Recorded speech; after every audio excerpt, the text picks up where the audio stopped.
Welcome friends. KVS exam के hardly 15 to 20 days बचे हुए हैं आपके पास, और जो कि बहुत ज़्यादा इंपॉर्टेंट है, बहुत ज़्यादा क्रूशियल रोल प्ले करेंगे आपके सिलेक्शन में।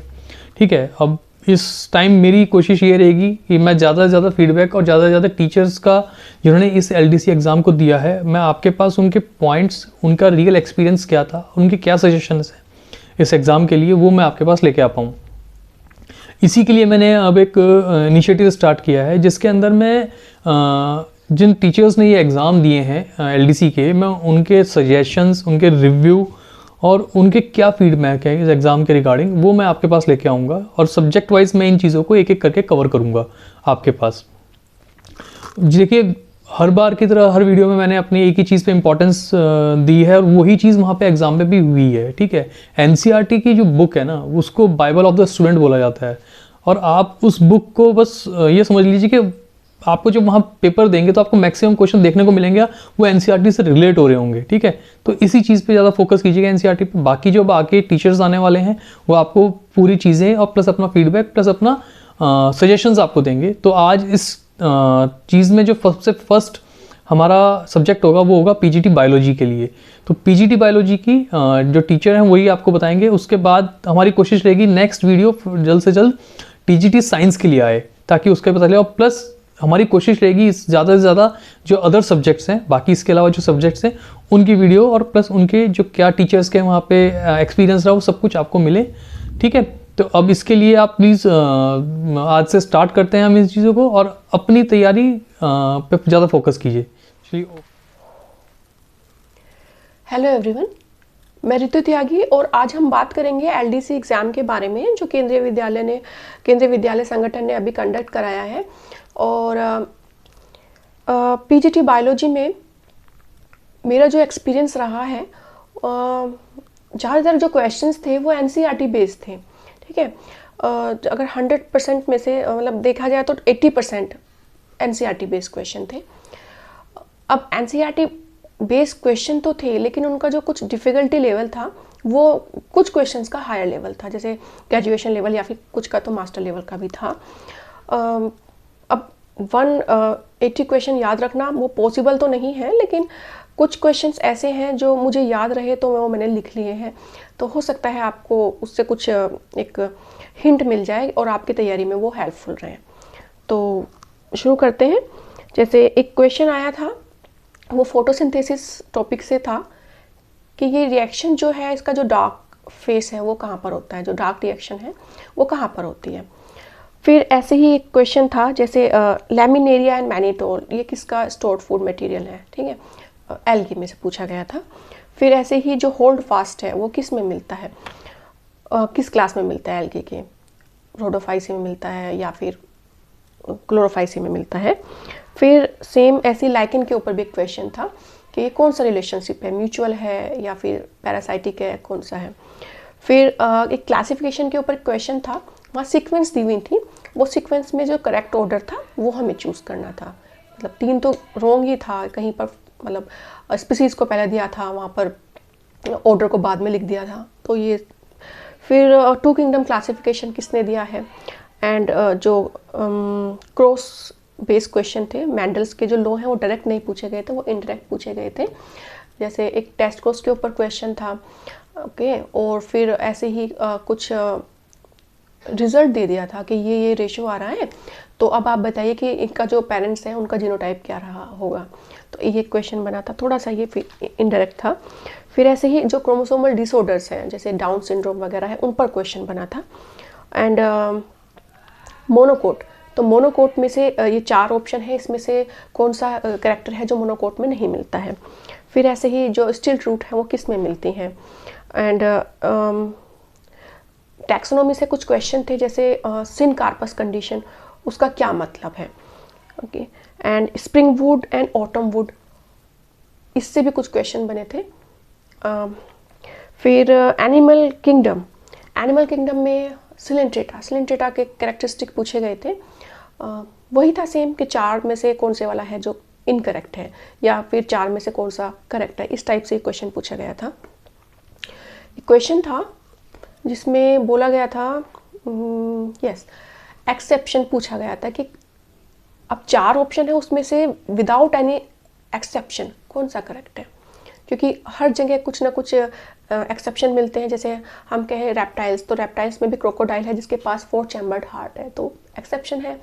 तो ऐसी आरबीसी को लेकर एक्सेप्शन है, न्यूक्लिएटेड है या फिर ए न्यूक्लिएटेड है, तो ये कुछ ऐसे एक्सेप्शंस है ना। तो ऐसा कौन सा, वहाँ पे 4 थे, मुझे एक एक वर्ड टू वर्ड याद नहीं है, तो कौन सा ऐसा स्टेटमेंट है जिसमें हम कह सकते हैं इसमें कोई एक्सेप्शन ही नहीं है, ये क्वेश्चन था। फिर कॉकरोच के ऊपर भी क्वेश्चन था, वो मेल एंड फीमेल के ऊपर था कि कौन से करेक्टर्स होते हैं मेल में, कौन से फीमेल में, पहचान कैसे करेंगे आप। फिर सेम ऐसे ही एक क्वेश्चन बना था प्लाज्मा मेम्ब्रेन पर।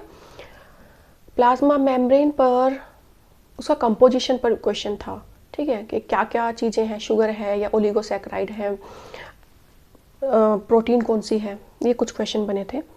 तो वही था कि ए सही है, बी सही है, ए बी सी तीनों सही हैं, इस टाइप के क्वेश्चन थे।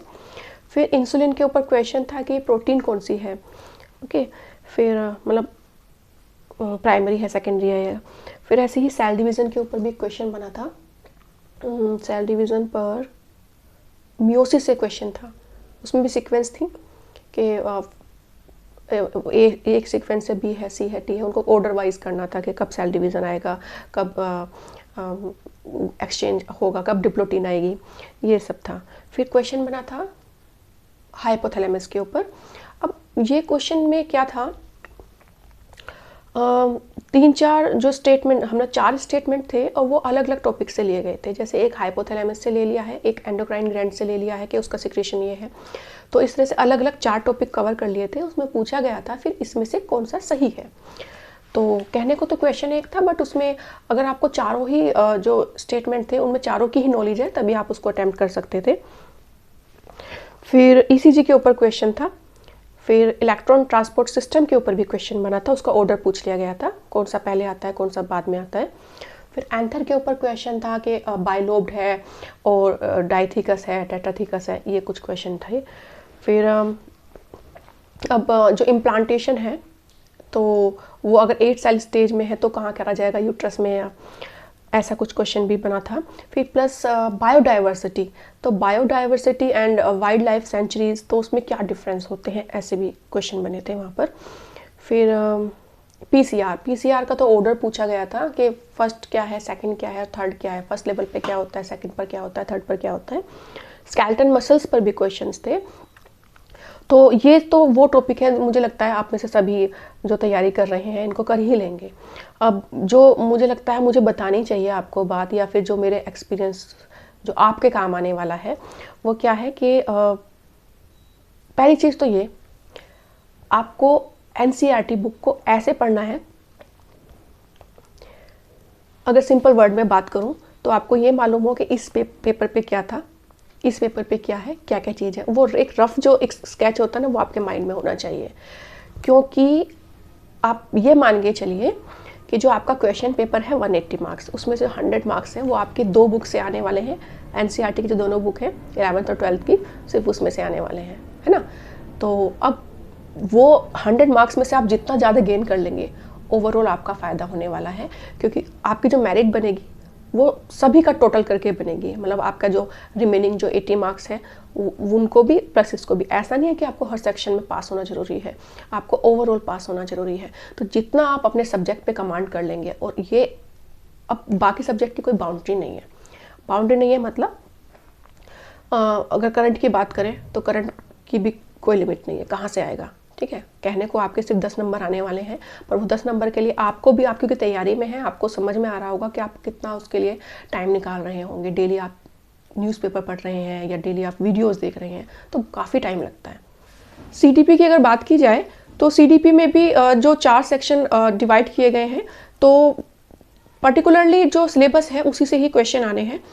तो आप ज़्यादा अच्छा रहेगा कि आप सिलेबस के अकॉर्डिंग ही अपनी तैयारी करें, कुछ भी सिलेबस से बाहर चीज़ें नहीं पूछी जाएंगी। लेकिन फिर भी क्या होता है कि ये जो पोर्शन है इसमें हम कभी कभी क्या होता है कि हमें ऑप्शन चारों ही सही लगते हैं, लेकिन कभी अच्छा हो जाता है और कभी किसी के साथ ऐसा भी हो सकता है कि जो जितना तैयारी करी है उसके अकॉर्डिंगली नहीं चीज़ें पूछी गई हैं। तो बेस्ट रहेगा कि आप ज़्यादा से ज़्यादा फोकस अपने जो आपका जो सब्जेक्ट है उस पर कर लें, क्योंकि मैंने जैसे पहले बताया है आपको एनसीईआरटी की दोनों क्लासेज 11th-12th की करेंगे तो आपका वो 100 जो नंबर का जो पोर्शन है एटलीस्ट वो वहाँ पे सिक्योर हो रहा है। आप जितना भी मैक्सिमम उसमें स्कोर करेंगे उतनी ही चांसेस आपकी बढ़ रही हैं सिलेक्शन की, और प्लस आपको इंटरव्यू की कॉल आने की। इंटरव्यू जो कॉल आएगा वो ओवरऑल जो अच्छा करेगा सब सेक्शन में, उनके चांसेस मेरे हिसाब से ज़्यादा हैं। और क्वेश्चन पेपर भी क्योंकि उसी तरह से आता है कि जैसे हम अगर एज अ टीचर हमें जो इंस्ट्रक्ट किया जाता है पेपर बनाने के लिए, तो हम हर बच्चे को कंसिडर करके पेपर बनाते हैं, जो एक एवरेज बच्चा है उसके लिए भी, जो ब्रिलियंट बच्चा है उसके लिए भी, और जो ऐसे बच्चे होते हैं जो इतने सक्षम नहीं हैं या फिर हम कह सकते हैं स्लो लर्नर हैं, तो हम उनको कंसिडर करके भी पेपर बनाते हैं। तो आपका जो एग्ज़ाम आएगा वो भी कुछ इन्हीं चीज़ों को लेकर होगा कि वहाँ पर हर किसी लेवल के क्वेश्चंस होंगे। तो जो ज़्यादा से ज़्यादा हाई लेवल क्वेश्चन कर पाएगा, चांसेस ऑफ सिलेक्शन उसके उतनी ही ज़्यादा बढ़ेंगे। तो मेरा फाइनली आप लोगों को यही सजेशन है कि अब ये जो 15 to 20 डेज़ हैं उसमें आप अपना जो टाइम टेबल है उसी के अकॉर्डिंग अपनी पढ़ाई करें और उसी पर फोकस रहे। नई चीज़ें जितनी पॉसिबल हो कम से कम पढ़ें। जितना आपका पुराना जो आपने नोट्स तैयार किए हैं, जो भी आपका जो मटेरियल है उसको बार बार पढ़ें, तभी चीज़ें रिटेन रहेंगी, तभी आप उनको एग्ज़ाम में कर पाएंगे। इस टाइम पर आप नई चीज़ें पढ़ेंगे तो मुझे नहीं लगता कि एक्चुअल में तो कन्फ्यूज़न क्रिएट करेगी। देखिए, जब हमें क्वेश्चन पेपर सेट करना होता है, हम अपने स्टूडेंट के लिए क्वेश्चन पेपर सेट करते हैं, तो हम इस चीज़ का ध्यान रखते हैं और हमें ये चीज़ ऑलरेडी हमें इस चीज़ के लिए इंस्ट्रक्ट किया जाता है कि हमें पेपर ऐसा सेट करना है कि हर कोई बच्चा मतलब अपने लेवल पर उसको कर पाए। हमें कुछ क्वेश्चन होते हैं जो इनोवेटिव रखने पड़ते हैं, कुछ क्वेश्चन होते हैं जो क्रिएटिव रखने पड़ते हैं, और कुछ क्वेश्चंस ऐसे होते हैं जो ओवरऑल क्लास उसको अटेम्प्ट कर पाए, बच्चा हर कोई कर सके उसको। तो सेम प्रोसीजर यहाँ पर भी होता है। जो पेपर सेट होगा आपका, जो आपका एग्ज़ाम होने वाला है, उसमें कुछ क्वेश्चन ऐसे होते हैं जो हर कोई कर लेगा, वो इजी टाइप आप कह सकते हैं। कुछ क्वेश्चन ऐसे होंगे जो मॉडरेट होंगे, और कुछ क्वेश्चन ऐसे होंगे जो रेयर होंगे या फिर उसको कुछ ही स्टूडेंट कर पाएंगे। तो अब सिंपल तो हर कोई कर लेगा, मॉडरेट भी अटैम्प्ट कर लेंगे, लेकिन जो ये हायर लेवल वाले क्वेश्चन हैं, आप जितना आप इनको कवर कर लेंगे उतना आप फ़ायदे में रहेंगे, उतना आपके जो मतलब मार्क्स हैं वो इंक्रीज़ होंगे। बाकी मेरी तरफ से आपके लिए शुभकामनाएं और धन्यवाद।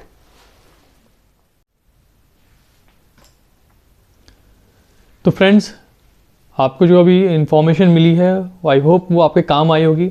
आपको एक डायरेक्शन मिली होगी एग्ज़ाम के लिए कि मुझे आखिर किस तरीके से प्रिपेयर करना है, किस तरीके से मुझे अपनी बुक्स पे अपने जो सब्जेक्ट है या अपने जो टॉपिक्स है उस पर कैसे कमांड करना है और किस डायरेक्शन में अपनी प्रिपरेशन को लेके जाना है।